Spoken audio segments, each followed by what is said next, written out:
English.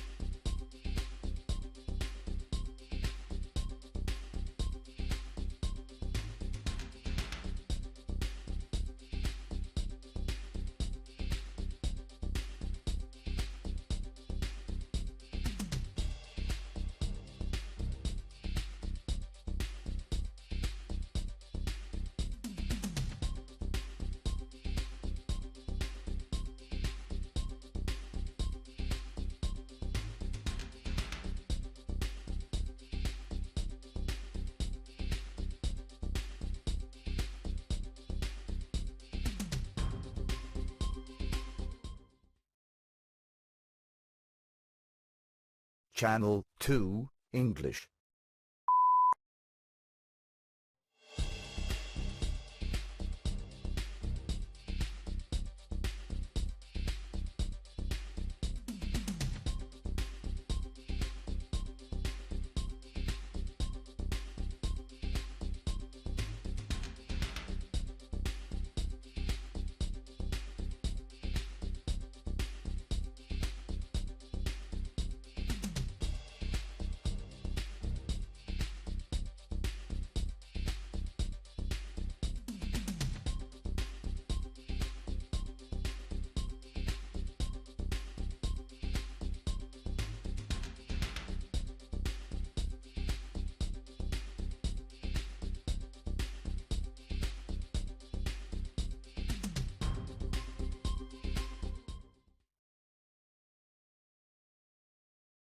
Channel 2, English.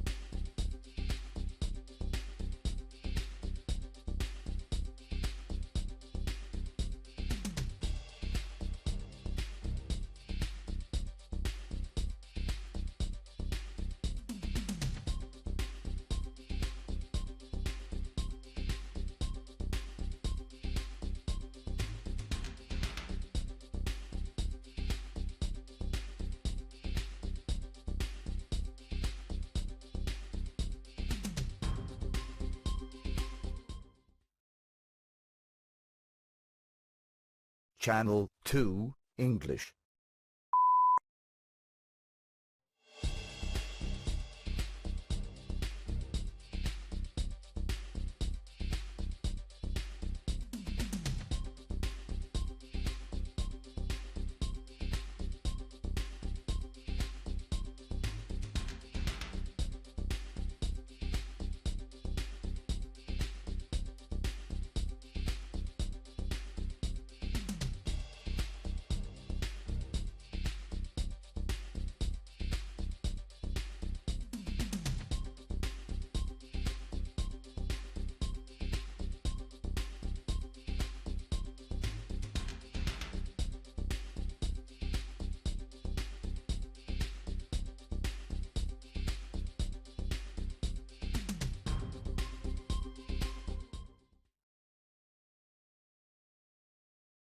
Channel 2, English.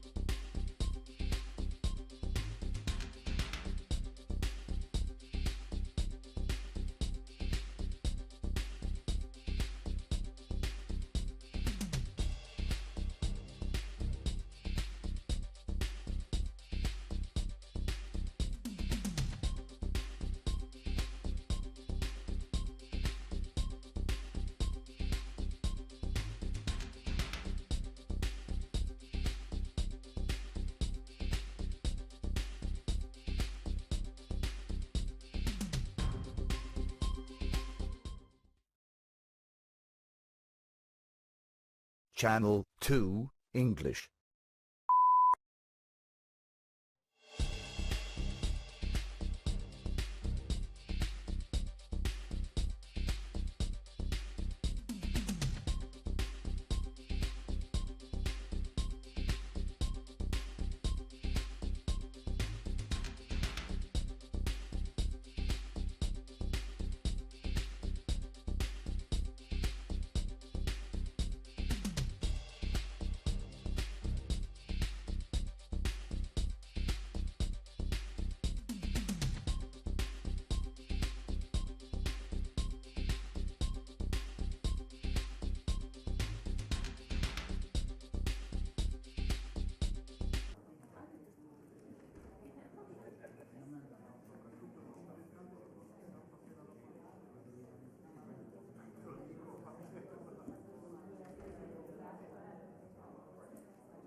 Good morning, everybody, and welcome to the S&T press conference with our group president, Iratxe García Perez, this morning. Obviously, a very special session this week here in Strasbourg. I hand over to Iratxe, and then there's, of course, time for your questions. Merci.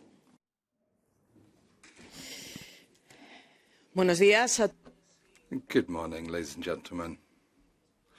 Thank you for being here with us in this press briefing. Now, before I go any further and delve into the topics that we have on the agenda for our plenary session this week, I'd like to kick things off by referring to the commemoration yesterday, 25th of November, the International Day against Violence Against Women. This is the most extreme representation of the gender inequality that exists in our world. There's clear data which paints a very dark picture. It's something that exists within the EU as well. All women, or rather 1 in 3 women, have suffered some form of physical violence, sometimes during their life. So it's absolutely imperative that all institutions, including the European institutions, spare no effort to overcome this scourge which exists in society around the world and in Europe. There's far right in the world and far right in Europe, which are trying to hide this reality. They're trying to push women into the darkest corners of history, and we're saying that we will not allow that.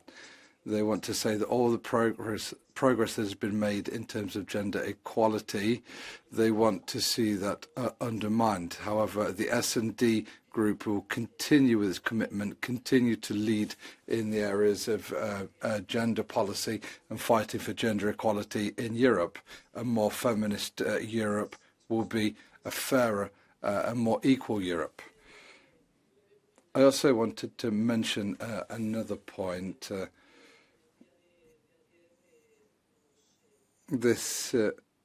Something that shocked us yesterday.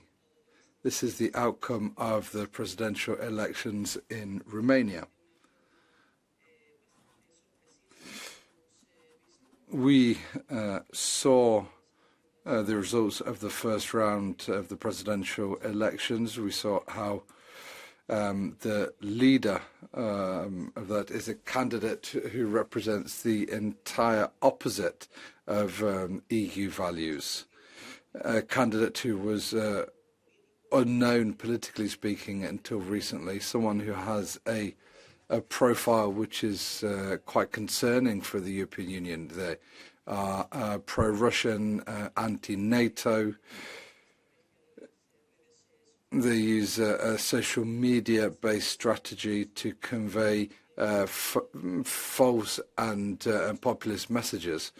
We have a long way to go. We have a lot to do in the European Union to work on this. I hope that the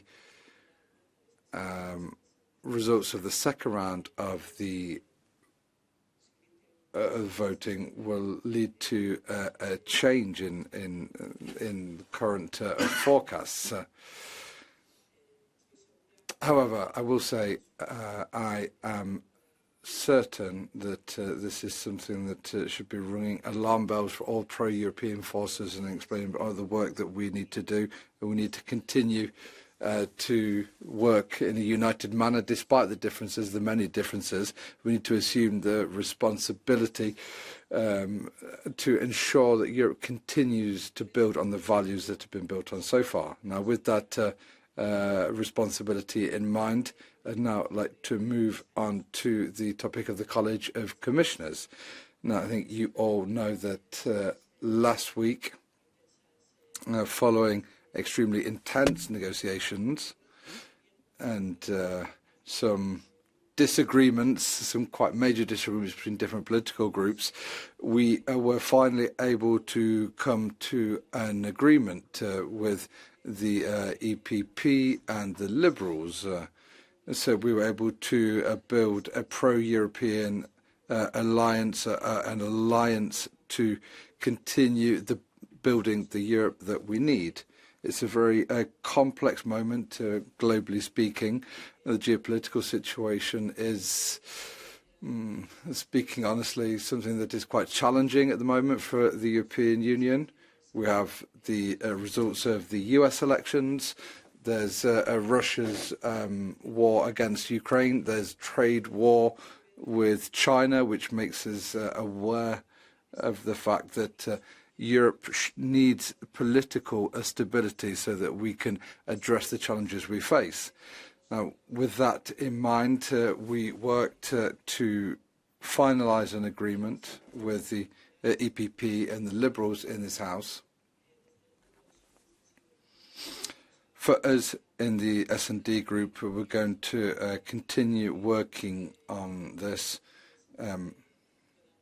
We want to see the Greens brought on board with this pro-European platform. So that's what this group has been working for. That's what I've been working for as the president of this group from the beginning of this term.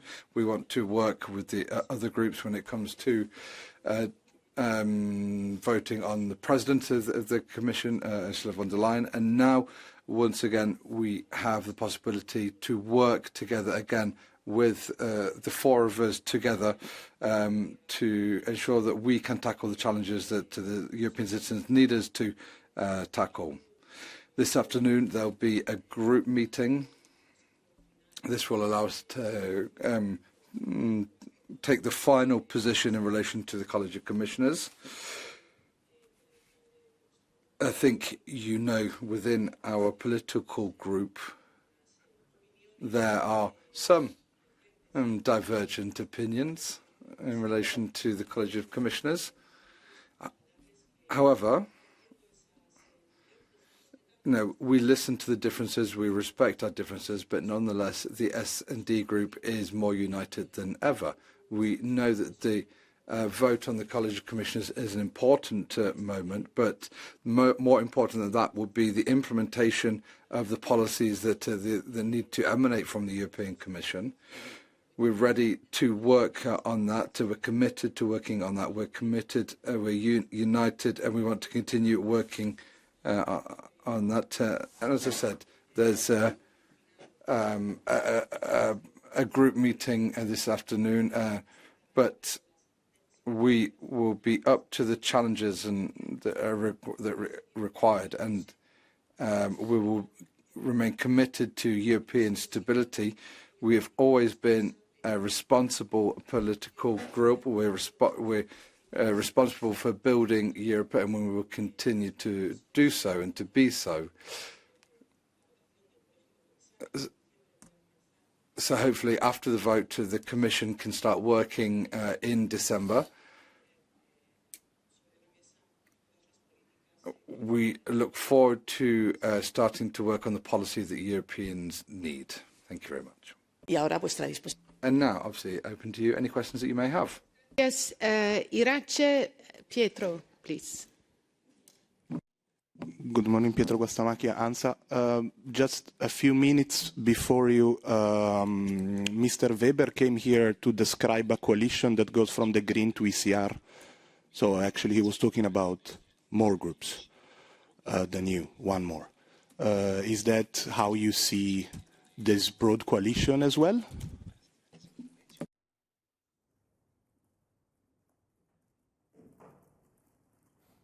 Yo quiero dejar muy claro. Well, let me make this very clear, and this is something that I said at the start of this press conference, which is that the S&D group negotiated with the EPP, we negotiated with the Liberals. Obviously, we've also been negotiating with the Greens, and they're the political groups that we're going to work and negotiate with in order to achieve parliamentary majorities that can set out the policies that Europe needs. So I think that's very clear. I fully understand what the EPP position is here. They want to work with a political group with which we currently don't negotiate. But the S&D group, what we've done is committed ourselves to working with the political forces that want to move forward in a progressive manner with Europe, and the ECR isn't part of that cooperation. I look to this side now, and then we go back to that side. Süddeutsche, please. Thank you. Jan Disseldorf for Süddeutsche Zeitung, Germany. You just said that the S&D group was more unified than ever. How does that fit in with the fact that parts of your group, some delegations or some individual members of the parliament, are very disappointed with how you handled the process of the hearings and how you gave in to the EPP's demands last week? And also, it goes as far as some are openly questioning your role as group president. So how does that compare to what you just said about being unified? Thank you.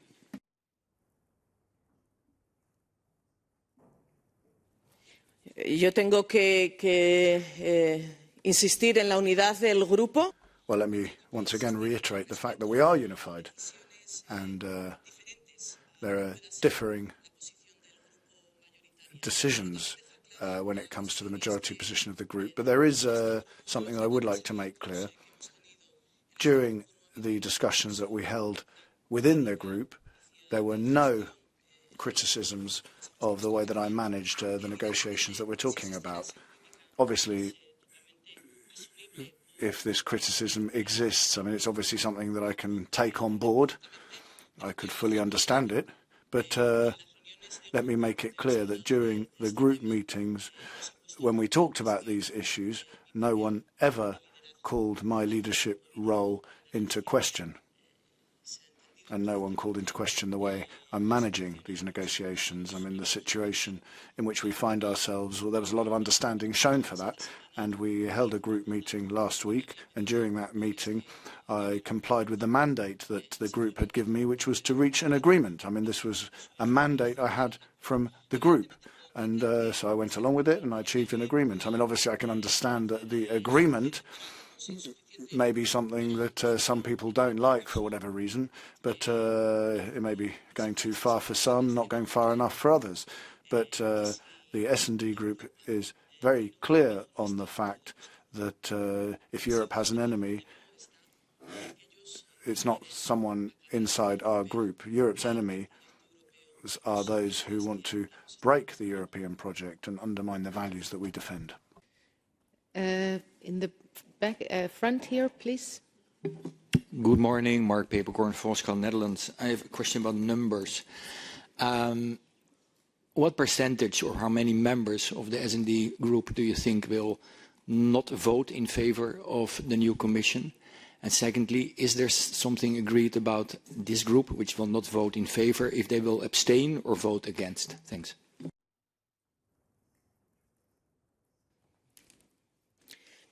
Entenderán. Well, I think you'll understand that my responsibility as president of the group is to wait for the debate this afternoon. In that debate, obviously, the delegations will take their decisions. Now, there's one delegation that have said that they will vote against the College of Commissioners, but the rest of the delegations will set out their positions this afternoon. Right now, I couldn't give you a percentage. I think the figures will be clear tomorrow, and then that's when we'll all have the opportunity to vote. But as I say, the S&D group will act with the responsibility required from us from history. And to this side now, yes, Luxembourg. What? Yes, hello, I'm Danielle Weber with the Luxembourg Public Radio. You had some red lines when you were negotiating before you decided to endorse this commission. All these red lines were not met. So it's also a bit of a follow-up to my colleague's question here. Maybe how satisfied are you with this process? What would you do differently? And do you think that the EPP is the big winner here?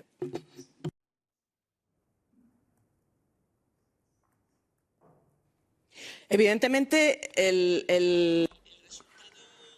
Clearly, the result of this negotiation, like the result of any negotiation, shows that we've had to give up on certain things and we've got other things. I mean, I'd like to have a very different European Commission from the one that we have. I'd far rather have more progressive and socialist and democrat commissioners so that we can have more of an influence on the agenda of the European Commission. But this Parliament can't change governments. So as socialists and democrats, what we have to do is boost our position so that we can persuade citizens of the importance of increasing the power we have in the European institutions, but also at the national level. Now, moving on to the Executive Vice President designate, Mr. Fito, let me say something very clear. Our position has been a consistent one. We couldn't understand or accept or participate in this decision of von der Leyen to nominate someone from the ECR political family as an executive vice president. I mean, this doesn't relate, it has nothing to do with the person, the individual themselves, it's nothing to do with the country. This relates to the individual's political family. So that was our clear position right from the start. But as I say, negotiations are based on give and take, and there are some people who have more power, bigger numbers in terms of influencing the negotiations, some who have less. I mean, if you ask me about the result of the negotiations, I think we have achieved important things. I mean, the first executive vice president of the Commission is going to be from the S&D group. It's a socialist, and she's going to be dealing with Europe's biggest challenges, the green transition, etc. And this is someone who is recognized by the progressive movement in Europe and is also recognized by almost everyone who's involved in those areas. We've also got an executive vice president who's going to be dealing with social and employment policy. And tomorrow we're looking forward to hearing President von der Leyen's speech. and we hope to hear that Roxana Minzatu's portfolio will have been amended so that it makes clear that she's going to be responsible for social policy and workers in the European Union.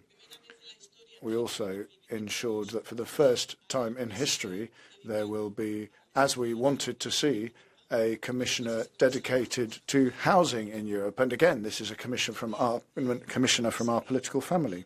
And then there's going to be a commissioner, for the first time again, responsible for policies to do with young people. And that's crucial to try and deal with the generation gap that we're seeing and the gap we see between young people and the European project. And then tomorrow we hope to see from President von der Leyen a clear commitment to continue working with pro-European forces so that we can move forward on a pro-European path.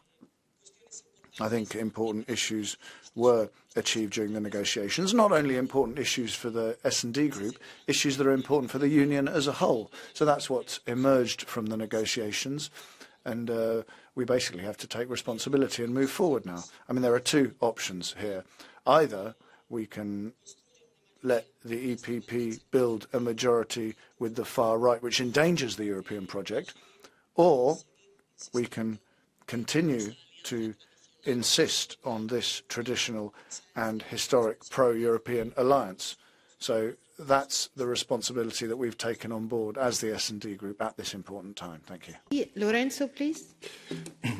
Consoli, Oscar News Italy. I'll ask in English. On what you just said, you know that the EPP has the intention to change the majority when they consider it opportune, when they consider it is good for them. And they have already done it on the deforestation law. And you know that they use the ECR as a bridge towards the extreme right groups, even if they say that they still apply the cordon sanitaire, they actually circumvent it through the ECR that doesn't apply it. So what do you answer to this? And then another thing, tomorrow you are waiting for what von der Leyen will say. Why don't you ask von der Leyen to commit very clearly on the fact that when her proposals are totally, let's say, totally destroyed in their objectives by the alliance between the EPP and the extreme right, like it happened with deforestation, like it will happen with the combustion car engine, will happen probably with CBAM again. They will try to go back on the Green Deal many times. Why don't you ask her to withdraw the proposals when the proposals are totally upset by the extreme right amendments in the parliament? She has the right and the power to do that. Dos cuestiones. Well, two questions there. Firstly, as I'm sure you can imagine, these have been some intense weeks of negotiations between different political groups. There's also been negotiations between myself, and I've been speaking to President von der Leyen as well. She knows where we are. She knows what we're going to work on. She knows what we're going to commit to. She knows what we're not going to do. She knows perfectly well all of that. So the question of whether the EPP are going to use the majorities elsewhere. Tomorrow is a very important day. The vote for the College of Commissioners is an absolutely vital vote, and I've been very clear that we're going to act with the expected responsibility. But it's not a blank check. The day after that, we need to start working. We need to sit down and start negotiating. The day after, we need to start showing that people are going to commit to what they've said. We will start working now, despite the difficulties that have different opinions to us. But there are certain groups that where there are common points, and hopefully there will be loyalty from the other political groups. Now, if that isn't the case, then, well, we'll see. We'll have to see what the way forward will be for the next 5 years. There's one more question in the back, and then there was a question here in the front. See, thank you. These are the last two. I'm Lorenzo Robustelli from News Italy. Now, the question is, you said that starting from tomorrow you will begin to negotiate about everything, but don't you think that the negotiation in the last weeks have been very provoked deep divisions in your groups, in the Socialist group, in the Greens group, more than usual, also in the Liberals, more than what is happening with the PPE. So I think all those, you will sit on a table to negotiate with a large part of the progressive groups that didn't agree with this Commission. What is your strength in these negotiations?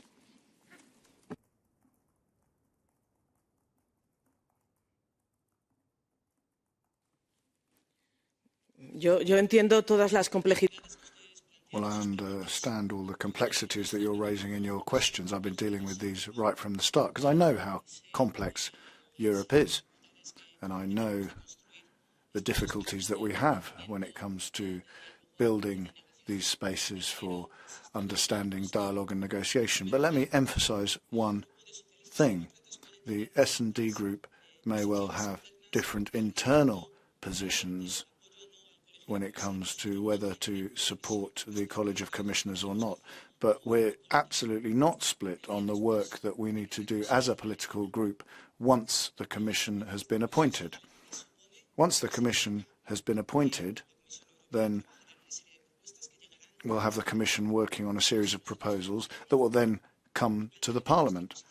And we'll be working with those proposals, we'll be working on those proposals, and we'll be establishing our space for negotiation. I mean, every negotiation obviously goes through different phases, and this clearly hasn't been an easy negotiation. At many points, negotiations were close to collapse. And I think there were people who wanted the negotiations to fail. On the far right, that's something they definitely wanted. So now that we've achieved agreement, which I think in this case we could define as a de minimis agreement, well, now we're going to have to get to work. And what we're going to have to do is comply with what we've committed to and get down to it. But obviously, it's a difficult time within and outside Europe. And at this time, Europe really does need a government. It needs a European Commission which can take the important decisions that are required. Thank you. Thank you very much. Paulina Bacuła, Okopres, Poland. I wanted to ask you if you could give, it's a follow-up question to the issue of letting go of your demands in negotiating the new Commission. I wanted if you could maybe give some more insight on what happened during the negotiations that eventually you let go of the demand on veto and you let go of the demand on the gender balance in the Commission. Usually when you let go to such important demands, you are faced with the risk of losing something even more important. So could you be a little bit more specific? What happened there? How did EPP played this? Thank you.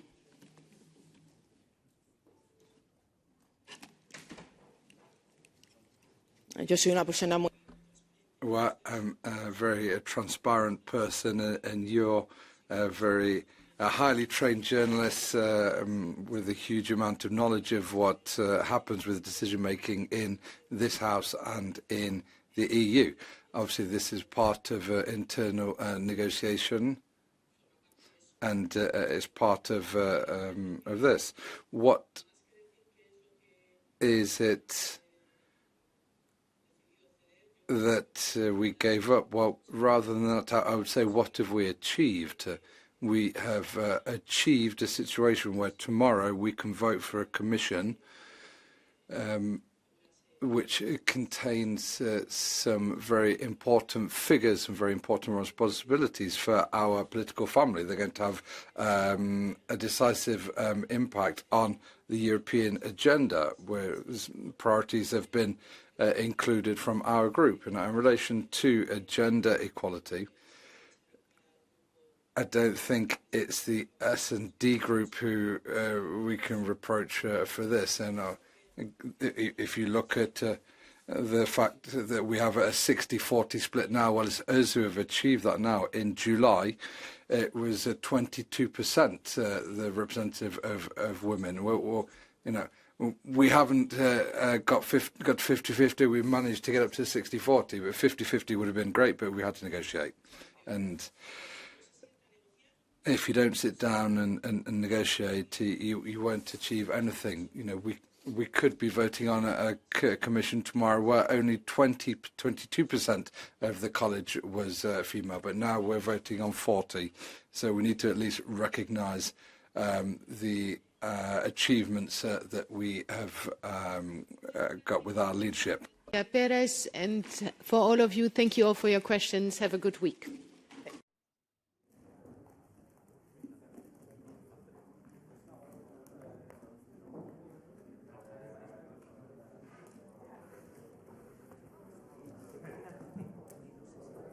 Two, English.